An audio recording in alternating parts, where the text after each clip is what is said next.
Mi nombre es Alejandro Casalis, soy coordinador técnico del área Estado y Políticas Públicas y me desempeño como secretario académico de la Maestría en Políticas Públicas para el Desarrollo con Inclusión Social de la Flaxo Argentina.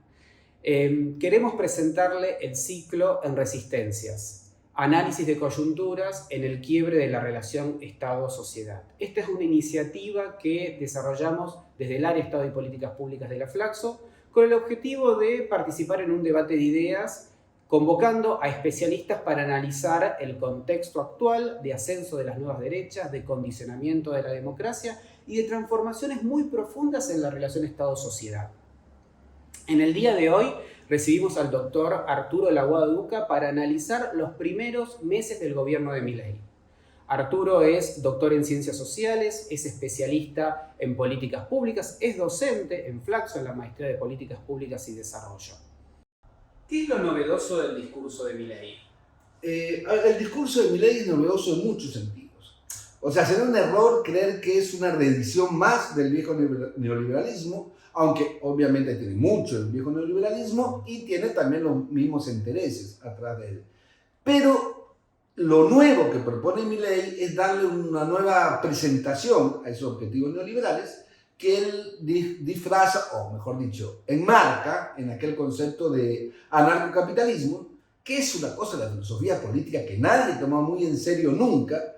Entonces, claro, Milei al ponerlo como el eje de su mandato, de su gobierno, genera mucha expectativa, sobre todo en los grupos de poder. De ahí que en Davos haya ido tanta gente a oírlo, por ejemplo. De ahí que lo haya recibido Meloni, por ejemplo.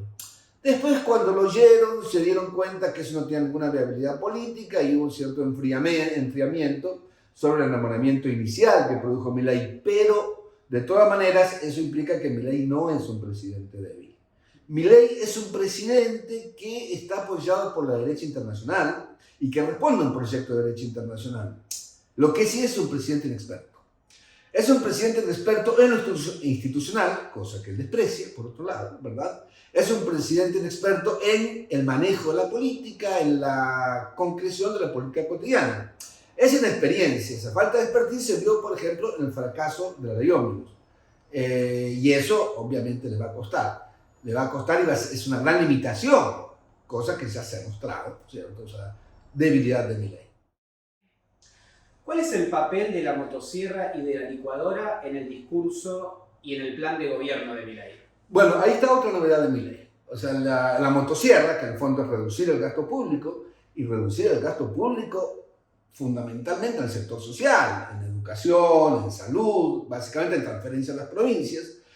A diferencia de Macri, a diferencia de Menem recuerdan que dijo, si digo lo que iba a hacer no me elegían. No, Milei lo dice francamente. Y ya en el gobierno más mete otra idea más, que es la de la licuadora. Que como él mismo lo dijo, la licuadora que es licuar los salarios. Licuar los salarios.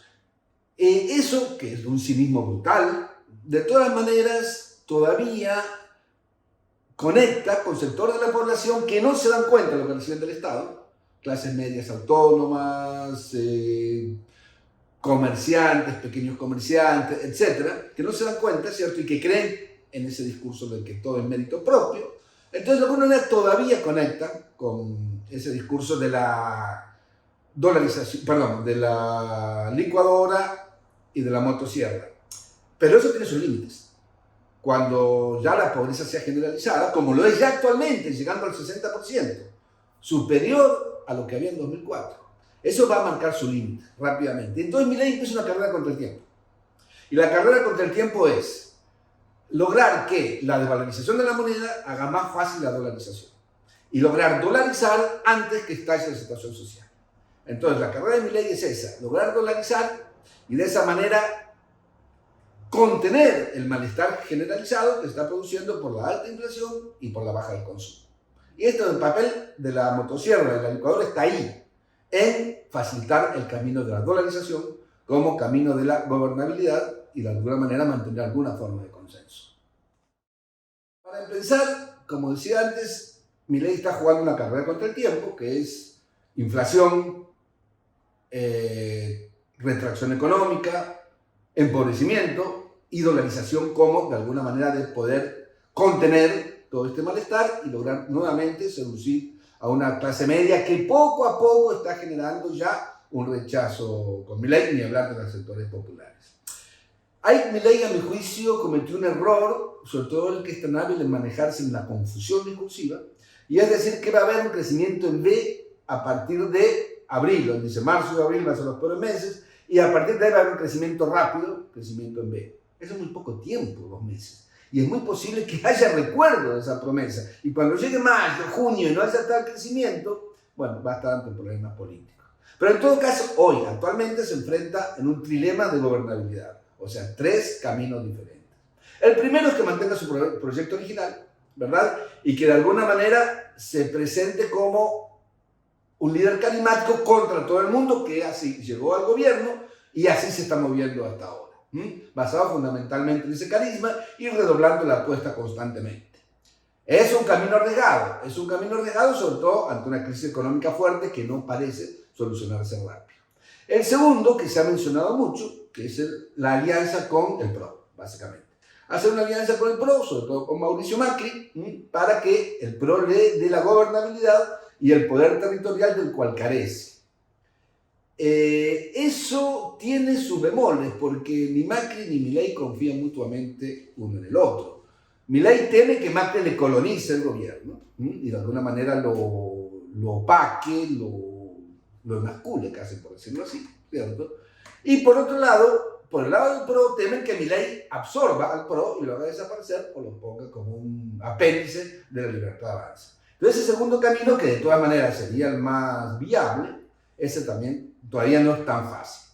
Y el tercero, que yo no creo que sea muy probable, porque sería que Milei entre en razón y elija un camino más institucionalista, donde se negocia con distintos factores de poder, distintas fuerzas políticas, y deje de insultar constantemente a gobernadores y a los partidos políticos. Pero, entre tanto, Milei todavía no ha solucionado, y se ve que va a solucionar prontamente, el gran problema que tiene, que es el manejo de lo territorial.